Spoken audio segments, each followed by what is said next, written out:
या अय्युहल्लज़ीना आमनू कुतिबा अलैकुमुस्सियामु कमा कुतिबा अलल्लज़ीना मिन क़ब्लिकुम, ऐ ईमान वालो तुम्हारे ऊपर रोज़े फ़र्ज़ किए गए, तुम्हारे ऊपर रोज़े फ़र्ज़ किए गए जिस तरीके से तुम्हारे ऊपर रोज़े फ़र्ज़ किए गए, लअल्लकुम तत्तकून, ताकि तुम परहेज़गार बन जाओ। रोज़ा रखने का मकसद सिर्फ भूख और प्यास नहीं है। रोज़ा रखने का अल्लाह रब्बुल इज़्ज़त ने हुक्म इस वास्ते से फरमाया ताकि तुम परहेज़गार बन जाओ। जब तुम रोज़े की हालत में हो तो दूसरे के तकलीफ़ों को तुम महसूस कर सको कि जो शख्स भूख के आलम में होता है फिर उसे किस तरीके से अज़ियतें होती हैं, ताकि तुम महसूस कर सको कि जो शख्स प्यास के आलम में होता है उसे किस तरीके से तकलीफ़ें होती हैं। अल्लाह रब्बुल इज़्ज़त ने हम और आपके ऊपर रोज़े फ़र्ज़ किए, इसलिए फ़र्ज़ किए ताकि हम और आप परहेज़गार बन जाएं। परहेज़गार बनने के लिए शर्त यही है कि रोज़े रखे जाएं, क्योंकि जब तक हम और आप रोज़े नहीं रखेंगे तब तक परहेज़गारी हम और आपके दिलों के अंदर रासिख़ नहीं हो सकती है। रोज़ा जिस तरीके से नमाज फ़र्ज़ है, हज फ़र्ज़ है, ज़कात फ़र्ज़ है, सेम इसी तरीके से हम और आपके ऊपर रोज़े भी फ़र्ज़ हैं। और रोज़े के अंदर कोई तख़सीस नहीं है अमीर गरीब का, जैसे ज़कात के अंदर आए या हज के अंदर आए, लेकिन रोज़े के अंदर कोई तख़सीस नहीं। बस इसके अंदर इतनी ज़रूर इजाज़त है कि जो लोग बीमार हों या जो लोग परेशान हों उनके लिए इन दिनों के अलावा दूसरे दिनों में वो इसकी क़ज़ा कर सकते हैं, लेकिन रोज़ा रखना सभी के ऊपर लाजिम है। जिस तरीके से नमाज फ़र्ज़ है इसी तरीके से रोज़ा फ़र्ज़ है। और रोज़ा एक ऐसी वाहिद तनहा इबादत है जो अल्लाह रब्बुल इज़्ज़त इरशाद फरमाता है, अस्सौमु ली व अना अजज़ी बिही, रोज़ा मेरे लिए है और बेशक रोज़े की जज़ा मैं दूंगा। अब बताएं रोज़ा कितना मुअज़्ज़ज़ है, कितना अज़ीम व शान है, जिसकी जज़ा अल्लाह रब्बुल इज़्ज़त खुद है। अल्लाह रब्बुल इज़्ज़त खुद है। आम शख्स कोई हो, किसी शख्स की जज़ा तो अलग बात है, लेकिन खुद अल्लाह रब्बुल इज़्ज़त जिसकी जज़ा हो फिर उसके लिए तो सारी चीज़ें मिल जाती हैं। मैं आपको एक वाक़या सुनाता हूँ हज़रत महमूद गज़नवी रहमतुल्लाह अलैह का, जो बादशाह गुज़रे हिंदुस्तान के। उन्होंने एक अच्छी तरीके से बाज़ार सजाई, उसके अंदर सोने जवाहरात हीरे सारे हर किस्म के अच्छे अच्छे लिबास, अच्छे अच्छे उम्दा कपड़े, अच्छे अच्छे ऊँट और घोड़े सारी की सारी एक लाइन से सजा दी। आपने बाजार सजवाया और अच्छी अच्छी उम्दा सारी चीज़ें उस बाजार के अंदर लगवा दी, और आपने ये ऐलान फरमा दिया कि जिस शख्स को जो चीज़ इसके अंदर पसंद आ जाए वो इसमें से ले ले। सारी रियाया आपकी दौड़ने लगी, किसी को ऊँट पसंद आए, किसी को घोड़े पसंद आए, किसी को सोना चांदी पसंद आया, जिसे जो पसंद आया वो शख्स उस पर हाथ रखता गया और बादशाह ऐलान करता रहा कि हाँ लेते जाओ लेते जाओ। सारे लोगों ने ले लिया। जब तो हज़रत अय्याज़ रहमतुल्लाह अलैह ताला अलैह आप गए, सोने के पास गए, चांदी के पास गए, ऊँटों के पास गए, सारी चीज़ों के पास आप चक्कर लगाकर फिर बादशाह के पास आ जाते हैं। आपने किसी चीज़ के ऊपर हाथ नहीं रखा। आने के बाद सारी चीज़ों का चक्कर लाया, सोने के पास गए, चांदी के पास गए, ऊँटों के पास गए, घोड़े के पास गए, उम्दा लिबास के पास, सबका चक्कर लगाकर आते हैं और बादशाह की पीठ के ऊपर हाथ रख देते हैं। बादशाह की पीठ के ऊपर हाथ रख देते हैं। लोगों ने कहा अय्याज़, सारे लोग यहाँ पे उम्दा चीज़ों के ऊपर हाथ रख रहे हैं, किसी ने सोने के ऊपर हाथ रखा, किसी ने चांदी के ऊपर हाथ रखा, किसी ने अच्छे अच्छे घोड़े के ऊपर हाथ रखा, किसी ने ऊँटों के ऊपर हाथ रखा, तुमने बादशाह के ऊपर हाथ क्यों रखा? तो हज़रत अय्याज़ रहमतुल्लाह अलैह कहते हैं, तुमने उसकी दी हुई चीज के ऊपर हाथ रखा, मैंने बादशाह के ऊपर हाथ रख दिया। जब मैंने बादशाह के ऊपर हाथ रख दिया तो गोया कि सारी की सारी चीजें हमारी हो गई। वहां पे मैंने इस वजह से रखा हाथ ताकि बादशाह जब मेरा हो गया तो सारी की सारी चीजें मेरी हो गई। करेक्ट इसी तरीके से, बिल्कुल सेम इसी तरीके से जब बंदा रोजा रखता है, जब बंदा रोजा रखता है तो गोया कि वो अल्लाह रब्बुल इज्जत का हो गया, और जो अल्लाह रब्बुल इज्जत का हो गया तो सारी की सारी चीजें उस बंदे की हो जाती हैं। ये रोजे की जज़ा है। जिसका अल्लाह रब्बुल इज्जत हो जाए फिर सारी दुनिया उसके कदमों के नीचे आ जाती है। यह हकीकतन बात है। जब तक हम अल्लाह रब्बुल इज्जत का जिक्र करते रहेंगे तब तक सारी की सारी चीजें हम और आपके सामने, हम और आपके माथे चलती आएंगी। ऐसे एक बादशाह थे, तो आप अपने महल के अंदर तशरीफ फरमा थे, आप अपने महल के अंदर थे, तो शाम के वक्त जब शाम हुई तो आप आराम फरमा रहे थे, आप आराम फरमा रहे थे। चुनांचे आपने महसूस किया कि ऊपर शाद की हमारे छत के ऊपर घोड़े दौड़ रहे हैं। घोड़ों की दौड़ने की आवाज आई तो बादशाह को गुस्सा आया कि हमारे छत के ऊपर हमारी नींद के अंदर खलल डाल रहा है, कौन है? बादशाह ने हुक्म फरमाया, देखो जाके कौन ऊपर। कोई दरबान मौजूद नहीं, तो बादशाह खुद ऊपर जाता है, देखता है कि कुछ आदमी उसके ऊपर टहल रहे हैं, छत के ऊपर कुछ आदमी वहां पे तलाश कर रहे हैं, लेकिन ये नहीं मालूम कि किस चीज को तलाश कर रहे हैं। बादशाह कहने लगा किस चीज़ को तलाश कर रहे हो? उन्होंने कहा हमारे ऊँट गुम हो गए हैं, हमारे ऊँट गुम हो गए। बादशाह ने कहा ये भी कोई महल के अंदर ऊँट ढूंढता है क्या? बादशाह ने कहा कोई शख्स महल के अंदर ऊँट ढूंढता है? ऊँट ढूंढना तो बाहर ढूंढो जाके, महल के अंदर कोई ऊँट नहीं है। तो उस शख्स ने कहा जब इस महल के अंदर ऊँट नहीं मिल सकते हैं तो इस महल के अंदर बैठकर अल्लाह कैसे मिल सकता है? जब इस महल के अंदर ऊँट नहीं मिल सकता है तो अल्लाह कैसे मिल सकता है? ये बात उस बादशाह के दिल पर इस कदर असर अंदाज हुई कि उस बादशाह ने फौरन अपनी तख्त और ताज को छोड़ दिया, बादशाहियत को छोड़ दिया, पुराना कपड़ा पहनकर जंगलों की तरफ निकल जाता है। इबादत करने के अंदर इबादत करना शुरू कर देता है, नमाजों के अंदर मशगूल हो जाता है। मुसलसल काफ़ी वक्त गुजर गया। फिर वही शख्स जो बादशाही छोड़ के गया हुआ था वो दरिया के किनारे बैठा हुआ था। तो उसका वजीर आता है, बादशाह का वजीर आता है, देखता क्या कि बादशाह जो पहले इतने तख्त और ताज के अंदर था वो आज ऐसे ही दरिया के किनारे बैठा हुआ है, ऐसे दरिया के किनारे बैठा, कोई सिपाही नहीं, कोई ऊँट नहीं, कोई भी चीज़ उसके पास नहीं। तो वो कहने लगा कि बादशाह सलामत, आपने तख्त और ताज को छोड़कर ये क्या हालत बना ली है? तख्त और ताज को छोड़कर क्या आलम बना लिया अपना? अगर आप आज तख्त और ताज के आलम में होते, अगर आप आज बादशाहियत कर रहे होते तो आपके जिस्म पर अच्छे कपड़े होते, आपके साथ हजारों लश्करी होते, हजारों सिपाही होते, आप ये फटे फटे पुराने कपड़ों के अंदर क्या कर रहे हैं? बादशाह ने कहा कि देखना चाहते हो मेरी हुकूमत?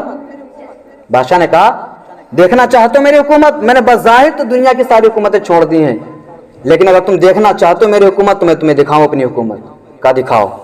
तो बादशाह के हाथ में सुई थी, बादशाह के हाथ में सुई थी। बादशाह ने उस सुई को उस दरिया के अंदर डाल दिया, बादशाह ने उस सुई को उस दरिया के अंदर डाल दिया और कहा ए मछलियों मेरी सुई लेकर आओ। बादशाह ने ऐलान कर दिया मछलियों मेरी सुई लेकर आओ।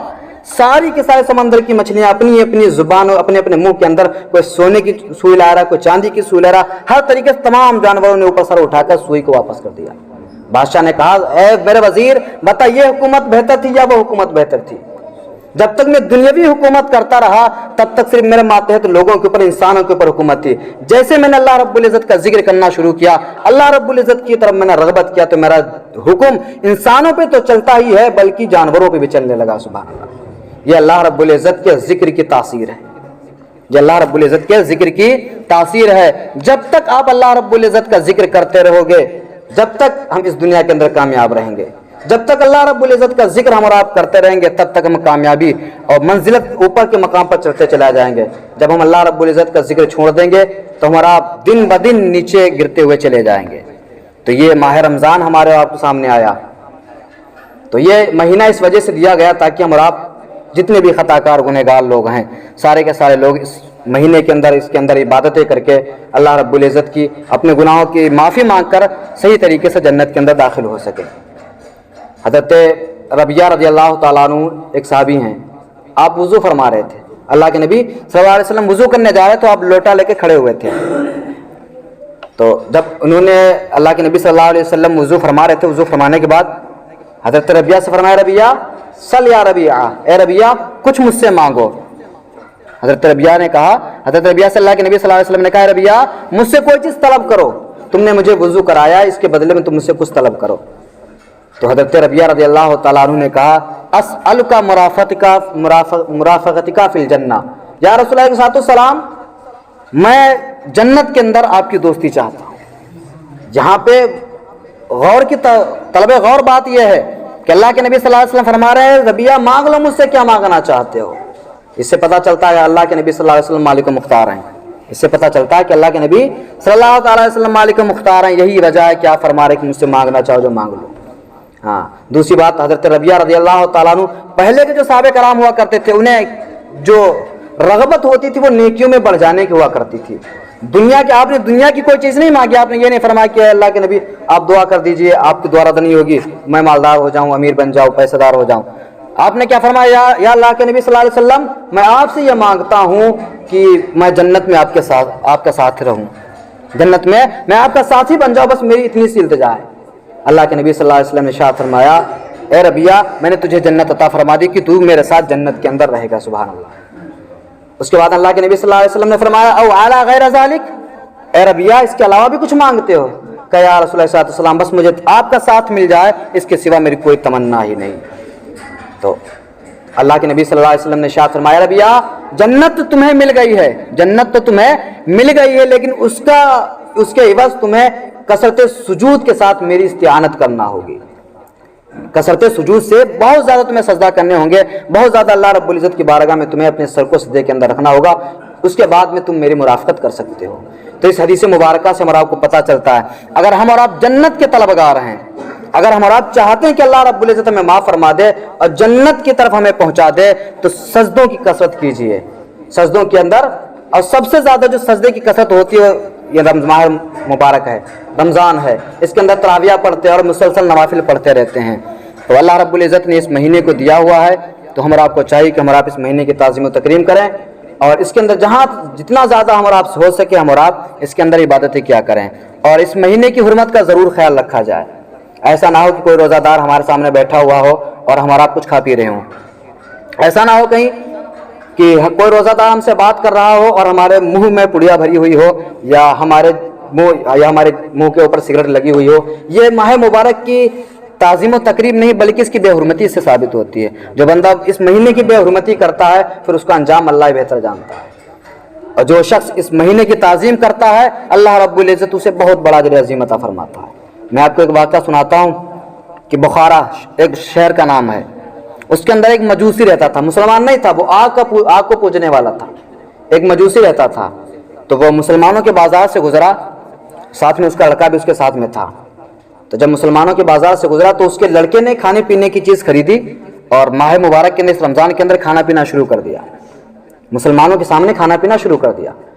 تو اس مجوسی باپ نے اپنے بیٹے کو ایک جھاپڑ مارا اور کہا بیٹا اس مقدس مہینے کے اندر تم لوگوں کے سامنے کھا رہے ہو۔ تو اس نے کہا ابو جان یہ مہینہ ہمارا تو مہینہ نہیں ہے، یہ مسلمانوں کا مہینہ ہے، ان کے لیے ممانعت آئی کھانے پینے کی، ہمارے لیے تو نہیں آئی۔ تو اس نے کہا کہ تمہیں شرم نہیں آتی کہ جس مہینے کی اتنی تعظیم و تکریم کا خیال کیا گیا ہو اور اس کے بعد میں ہم اور آپ اس مہینے کے اندر کھانا کھائیں، مسلمانوں کے سامنے کھانا کھائیں؟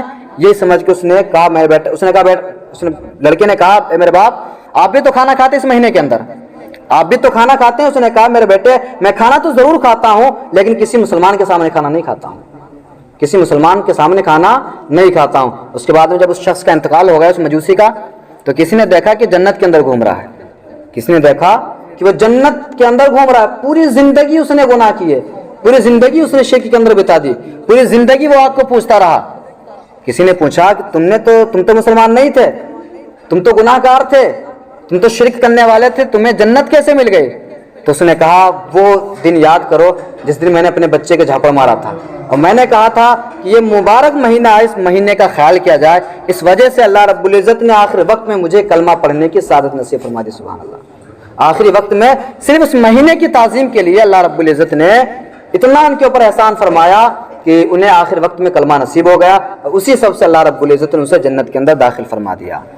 تو یہ مہینہ ملا ہے ہمارا آپ کو، تو ہمارا آپ کو چاہیے پہلی بات تو اللہ رب العزت ارشاد فرماتا ہے یا ایھا الذین آمنوا کتب علیکم الصیام کما کتب علی الذین من قبلکم، اے ایمان والو تم پر روزے فرض کیے گئے ہیں جس طریقے سے تمہارے اگلوں کے اوپر روزے فرض کیے گئے ہیں تاکہ تم پرہیزگار بن جاؤ۔ تو سارے لوگوں کے اوپر روزے فرض ہیں، ہم اور آپ کو چاہیے کہ اس فرض کے اندر کوتاہیاں نہ کریں، اس فرض کے اندر کوتاہیاں نہ کریں۔ اللہ کے نبی صلی اللہ علیہ وسلم ارشاد فرماتے ہیں اگر آپ نے ایک روزہ چھوڑ دیا، پورے مہینے کے روزے نہیں، اگر آپ نے ایک روزہ چھوڑ دیا آپ پورے سال اس کی قضا میں روزے رکھتے رہیں پھر بھی اتنا آپ کو ثواب نہیں ملے گا، پھر بھی آپ کو اتنا ثواب نہیں ملے گا جتنا اس رمضان کے اندر روزہ رکھنے کا ثواب ملتا ہے۔ تو اس مہینے کے اندر ہم اور آپ بلا معاوضہ یا بلا سبب روزے کو نہ چھوڑیں، کیونکہ روزہ چھوڑنا بھی بہت بڑا گناہ ہے، اور اس کے متعلق اللہ کے نبی صلی اللہ علیہ وسلم ارشاد فرماتے ہیں کہ وہ جنت سے کافی لمبے عرصے تک یا 100 برس کی مسافت سے وہ دور ہو جاتا ہے۔